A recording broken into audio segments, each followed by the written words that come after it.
Hello friends, welcome back to my YouTube channel.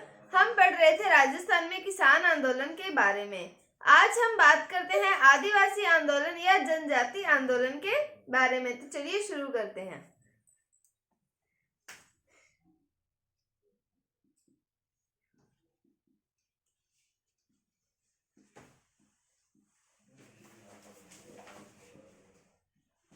जनजाति आंदोलन का मतलब क्या हुआ कि किसी विशेष जाति में ये आंदोलन हुआ।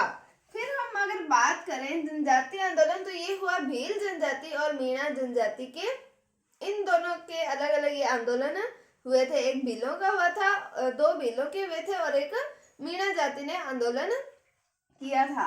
अब हम पहले बात करते हैं भील जाति की। तो अब भील जाति ने आंदोलन क्यों किया, तो पहले हम बात करेंगे दो प्रकार के कर या हम शुल्क कह सकते हैं। पहला नाम आता है बलाई शुल्क। ये भीलों को सुरक्षा के एवज में दिया जाने वाला शुल्क था। क्या था? भीलों को सुरक्षा के एवज में दिया जाने वाला शुल्क।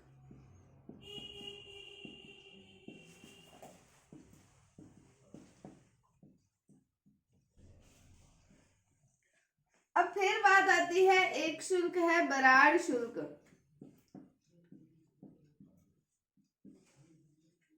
ये जो था ये एक राजकीय शुल्क था जो भीलों से लिया जाता था।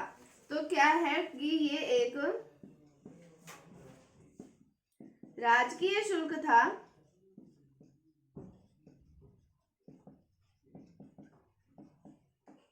जो भीलों से वसूल किया जाता था।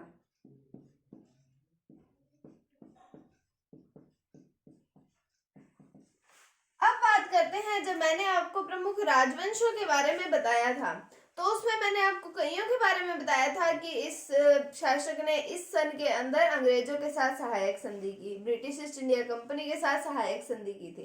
तो उस सहायक संधि के दौरान ये जब सहायक संधियां हो गई थी, उसके बाद में ये शुल्क बंद कर दिया गया था।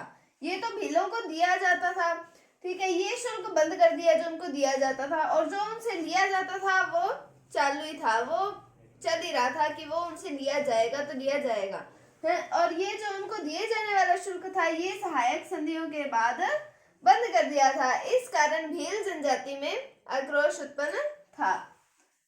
ये कर दिया सहायक संधियों के बाद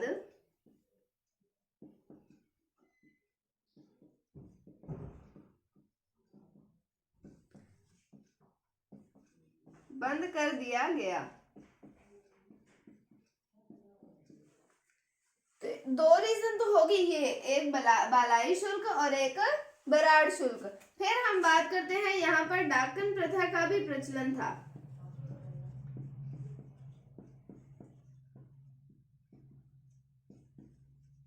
और यहाँ पर जो था आपसी भाईचारे की कमी थी। इस कारण भी, मतलब एक होता है कि हाँ सारी लकड़ियां एक साथ है तो उसको तोड़ना मुश्किल हो जाता है, और एक सिंगल लकड़ी को तोड़ना आसान होता है, और यहाँ पर भाईचारे की कमी थी।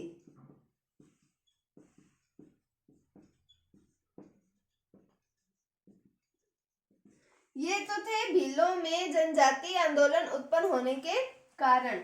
पहला बलाई शुल्क, भीलों को सुरक्षा की एवज में दिया जाने वाला शुल्क था बलाई शुल्क। ये सहायक संधियों के बाद बंद कर दिया गया। फिर आता है बराड़ शुल्क। ये एक राजकीय शुल्क था जो भीलों से वसूल किया जाता था, ये स्टार्ट ही था। फिर डाकन प्रथा का प्रचलन था और भाईचारे की कमी थी। अब हम बात करते हैं, भीलों में दो आंदोलन हुए थे। एक हुआ था भगत आंदोलन और दूसरा हुआ था एक ही आंदोलन। हमने दोनों के बारे में ही पढ़ना है। पहले हम पढ़ते हैं भगत आंदोलन के बारे में।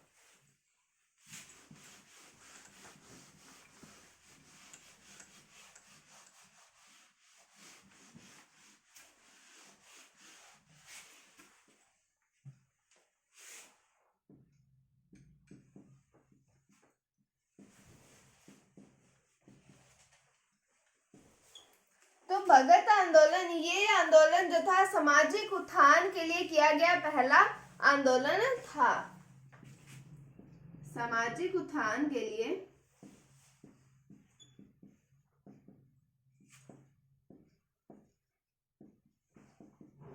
किया गया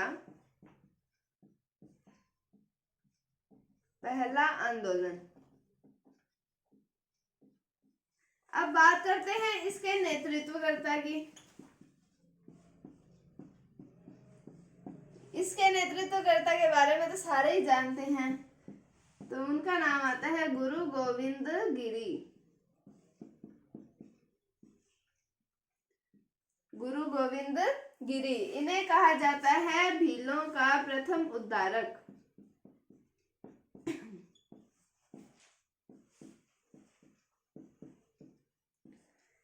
गुरु गोविंद गिरी जो थे ये दयानंद सरस्वती से प्रभावित हुए थे, तो इन्होंने आदिवासियों की सेवा करने का निश्चय किया था। तो आदिवासियों की सेवा करने का निश्चय क्यों किया? क्योंकि ये दयानंद सरस्वती से प्रभावित हुए थे।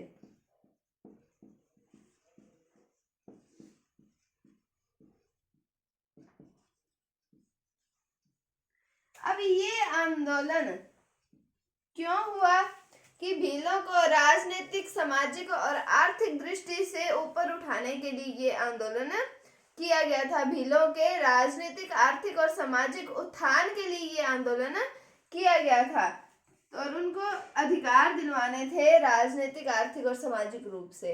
इसलिए ये आंदोलन किसके द्वारा चलाया गया था? गुरु गोविंद गिरी के द्वारा चलाया गया था। तो हम ये कह सकते हैं कि भीलों को राजनीतिक,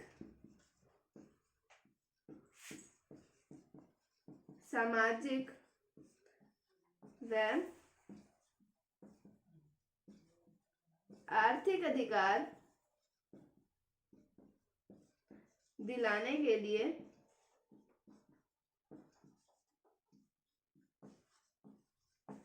यह आंदोलन चलाया गया।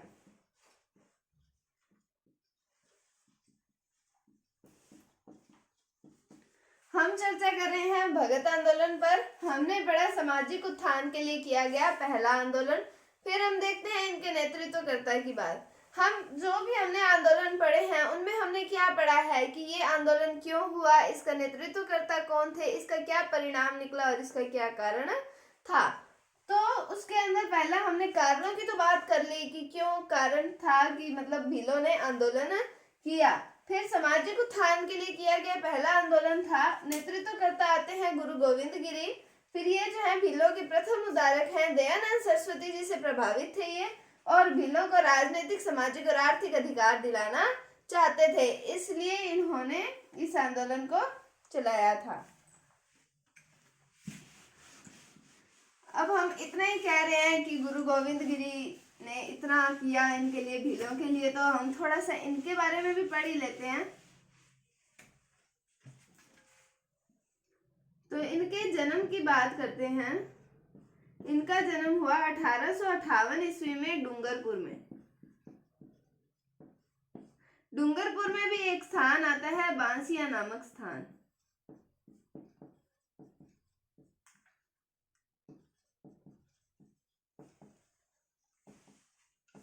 बांसिया नामक स्थान पर इनका जन्म हुआ था 1858 ईस्वी के अंदर डूंगरपुर में। ये प्रश्न पूछा जाता है कि गुरु गोविंद गिरी जो थे कौन से परिवार से संबंधित थे, या इनकी हम जाति कह सकते हैं, तो ये बंजारा परिवार में जन्म हुआ था इनका।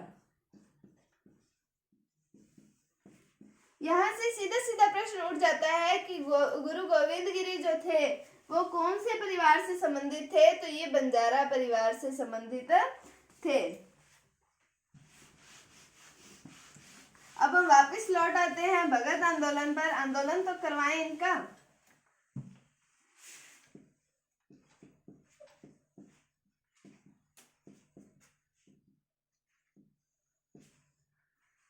तो फिर हम बात करते हैं 1883 ईस्वी की। 1883 ईस्वी में मैंने आपको बताया कारण एक आपसी भाईचारे की कमी थी। तो भाईचारे बढ़ाने के लिए आपसी भाईचारे के लिए गुरु गोविंद गिरी ने एक सभा की स्थापना की जिसका नाम आता है संप सभा। तो संप सभा की स्थापना कब की गई? 1883 ईस्वी के अंदर संप सभा की स्थापना की गई थी। अब बात करें इसके प्रथम अधिवेशन की।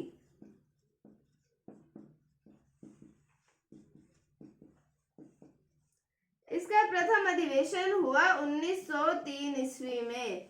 मानगढ़ की पहाड़ी जो उस समय डूंगरपुर में स्थित थी और वर्तमान बांसवाड़ा में स्थित है। तो कहां पर हुआ था ये? मानगढ़ की पहाड़ी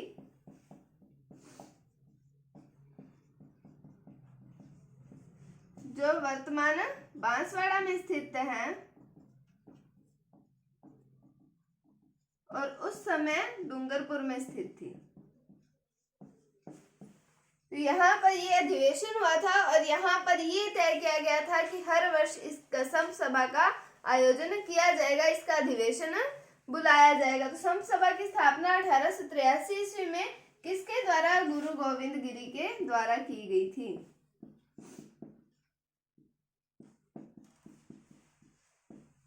और प्रथम अधिवेशन 1903 ईस्वी में मानगढ़ की पहाड़ी पर हुआ था।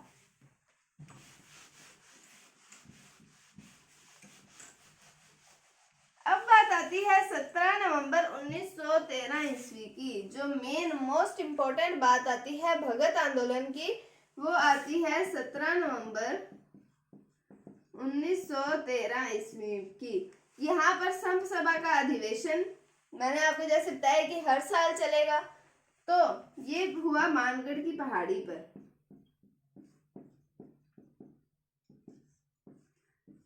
यहाँ पर अधिवेशन चल रहा था मानगढ़ की पहाड़ियों पर और यहाँ पर एक सैनिक की हत्या कर दी गई जिसका नाम आता है गुल मोहम्मद।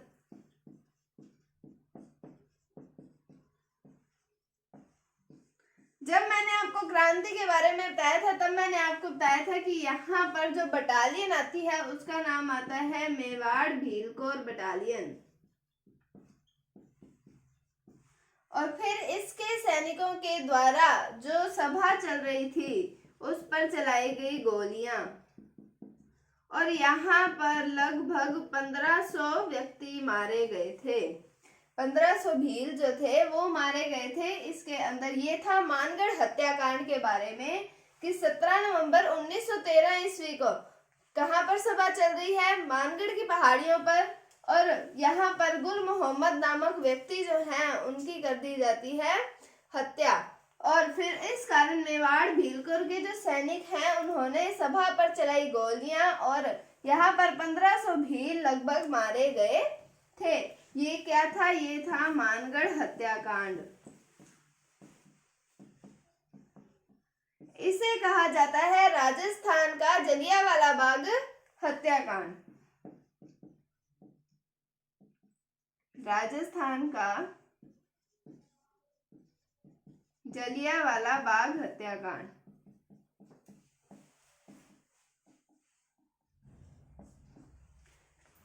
तो ये उम्मीद है आपको समझ आया होगा। ये मोस्ट इम्पोर्टेंट पॉइंट आता है 17 नवंबर 1913 की घटना मोस्ट इम्पोर्टेंट है। इससे प्रश्न बहुत पूछे जाते हैं। इस घटना के बाद में गुरु गोविंद गिरी को गिरफ्तार कर लिया गया और उन्हें फांसी की सजा सुनाई गई। इस घटना के पश्चात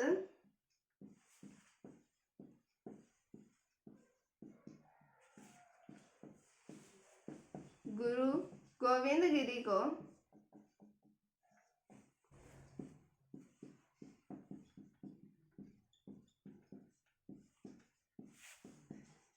गिरफ्तार कर लिया गया और उन्हें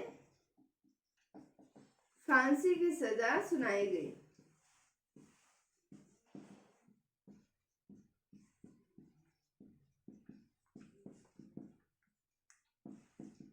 जब इन्हें फांसी की सजा सुनाई तो इसका विरोध हुआ। इसका विरोध इतना हुआ कि ये जो फांसी की सजा थी ये कर दी 20 वर्ष की सजा। फिर भी विरोध नहीं रुका, निरंतर विरोध होता रहा। फिर ये जो 20 वर्ष की सजा थी वो होगी 10 वर्ष की सजा और 10 वर्ष बाद जो थे गुरु गोविंद गिरी इनको रिहा कर दिया गया। फिर हम बात करें कि इन्होंने अपना जो शेष जीवन था वो बिताया था गुजरात के कंबोई नामक स्थान पर। तो गुजरात के कंबोई नामक स्थान पर इन्होंने अपना शेष जीवन बिताया था। उम्मीद है आपको भगत आंदोलन और मानगढ़ हत्याकांड के बारे में, जिसे राजस्थान का जलियांवाला बाग हत्याकांड कहा जाता है, उसके बारे में समझ आया होगा। आपको अगर इसमें कोई भी डाउट है तो आप कमेंट सेक्शन में पूछ सकते हैं। मेरा आपसे एक निवेदन है कि जो मेरे चैनल से नए जुड़ रहे हैं वो चैनल को सब्सक्राइब जरूर कीजिए और आप कमेंट जरूर किया कीजिए, जिससे मेरे को मोटिवेशन मिले। आपको अगर वीडियो अच्छी लगी है तो इसे लाइक कीजिए, शेयर कीजिए और अगर आप चैनल पर नए हैं तो इसे सब्सक्राइब जरूर कीजिए। Thank you, bye bye.